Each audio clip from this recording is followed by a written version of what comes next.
Okay fine, اگر آپ لوگوں نے فرقے چلانے ہیں تو چلائیں، شوق سے چلائیں یار. اگر آپ لوگوں نے ایک دوسرے سے اختلاف کرنے ہیں شوق سے اختلاف کریں، لیکن ساتھ ہی ساتھ ظالم کے خلاف ایک ہونا بھی آپ کو آنا چاہیے تھا. ہمیشہ کے لیے نہ صحیح تو کچھ دنوں کے لیے یار اپنے اختلافات، اپنی یہ فرقہ بازی کو سائڈ پہ رکھنا چاہیے تھا. امت انتظار کر رہی ہے آپ لوگوں کے اتحاد کا. امت انتظار کر رہی ہے اس چیز کا کہ کب ہمارے بڑے بڑے علماء ایک دوسرے کو گلے سے لگائیں گے. امت کو سمجھ نہیں آ رہی کہ ہم کس عالم کو فالو کریں، کس عالم کو سنیں، کس کے پیچھے جائیں. آپ کو نہیں پتا کہ آپ لوگوں کے اختلاف کی وجہ سے امت کتنی کنفیوز ہے. ہمارے نبی صلی اللہ علیہ وآلہ وسلم سب سے بڑے عالم تھے، انہوں نے دشمنوں کو گلے سے لگایا. ہمارے نبی صلی اللہ علیہ وآلہ وسلم سب سے بڑے مفتی تھے، انہوں نے لوگوں کے عیبوں کو ایکسپوز نہیں کیا، لوگوں کے عیبوں پر پردے ڈالے. اور تعلیم بھی یہ دی کہ لوگوں پر پردے ڈالا کرو، لوگوں کی عزتوں کو اچھالا نہ کرو.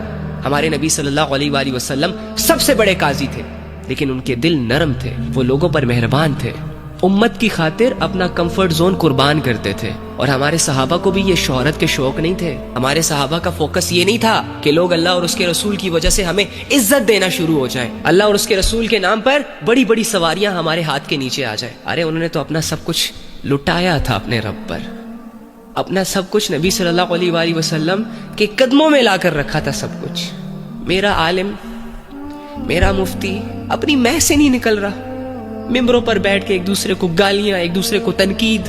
یار ہمارا کیا قصور ہے؟ ہم تو آپ کو دیکھ دیکھ کے سیکھتے ہیں، آپ کو فالو کرتے ہیں. کل کو اگر یہ ممبر ہمارے ہاتھ آ گیا تو کیا ہم بھی یہی کریں گے؟ آپ بیٹھ کر ہمیں اپریشیٹ کریں گے؟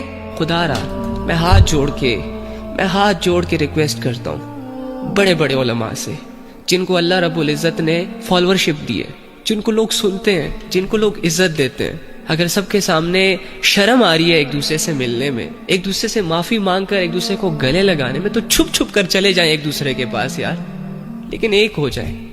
آپ کے ایک ہونے سے امت کے دلوں سے ڈاؤٹس نکلیں گے، کنفیوژنز نکلیں گی. آپ لوگوں سے ایک دوسرے کا وجود برداشت نہیں ہو رہا تو آپ غیر مسلموں کو کیسے گلے سے لگائیں گے؟ دعوے آپ کے یہ ہے کہ پوری دنیا میں ہم نے اسلام کو پھیلانا ہے، اسلام کو نافذ کرنا ہے، جبکہ حال یہ ہے کہ ایک فرقہ دوسرے فرقے سے محبت نہیں کر پا رہا. ارے یہ فلسطین کا معاملہ تو ایسا معاملہ ہے کہ اللہ رب العزت نے آپ کو یہ پروو کرنے کا موقع دیا کہ اپنے آپ کو تم ساری عمر مسلمان کہتے ہو نا، لو فلسطین کی ماؤں اور بچیوں پر ظلم ہو رہا ہے، اب پروو کرو اپنی محبت جو تمہیں اسلام سے ہے، جو تمہیں اللہ اور اس کے رسول سے ہے. تم لوگ تھے نا جو دعوے کر رہے تھے کہ جہاں پر بھی ہماری ماؤں اور بیٹیوں پر ظلم کیا جائے گا ہم سب اکٹھے ہو کر آواز اٹھائیں گے. کہاں ہے؟ ان دعووں کو پروو کرنے کے لیے تو اللہ رب العزت نے فلسطین کا میدان سجایا تھا. واللہ علماء ہمارے سروں کے تاج ہیں.